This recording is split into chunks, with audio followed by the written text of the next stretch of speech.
Ассаламу алейкум, қадірменді мұсылман бауырлар, отандастар. Мұсылман қауымның ұлық мерекесі Құрбан айт құтты болсын, ағайын. Айтқа аман есен жеткізген Алла Тағалаға сансыз шүкірлер мен мақтаулар болсын. Құрбан айт бірлік пен игілік, мейірім мен кешірім мерекесі. Бұл күні мұсылмандар қайырлы, ізгі амалдар арқылы жаратушыға жақындайды. Алланың разылығы үшін құрбан шалып, тұрмыс жағдайы төмен отбасыларына қайырымдылық көмек көрсетеді.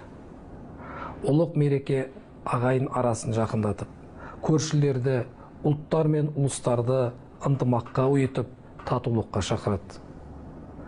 Қажылыққа аттанған мұсылман бауырларымыз, отандастарымыз жүздерін қасиетті Қағбаға қаратып, еліміздің игілігі мен халқымыздың бірлігін, екі дүниенің бақытын тілеп, жаратқанға жалбарына дуа жасауда. Құрбан айт отбасылық мереке. Отбасын шаттыққа бөлеп, ағайын туыс, көршілерді аралап, жағдайын сұрау сауапты іс. Оларға сыйлық беріп, көңілін көтеру пайғамбарымыз Мұхаммед саллаллаху алейхи вассаламның сүннетінен. Сүннетті орындаған адамға сауап жазылады.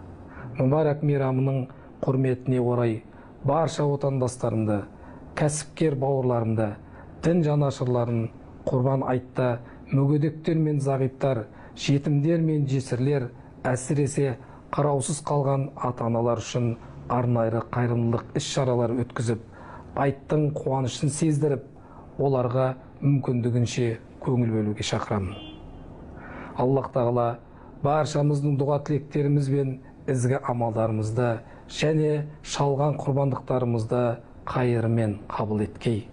Ұлттар мен ұлыстарды мейірімділікке, игілікке, бірлікке үндейтін ұлық мереке Құрбан айт мүбәрәк болғай, ағайын.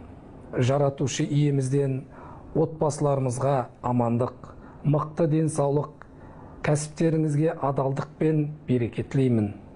Еңселі елдің болашағы баянды, тәуелсіздігіміз мәңгі болғай. Әумин.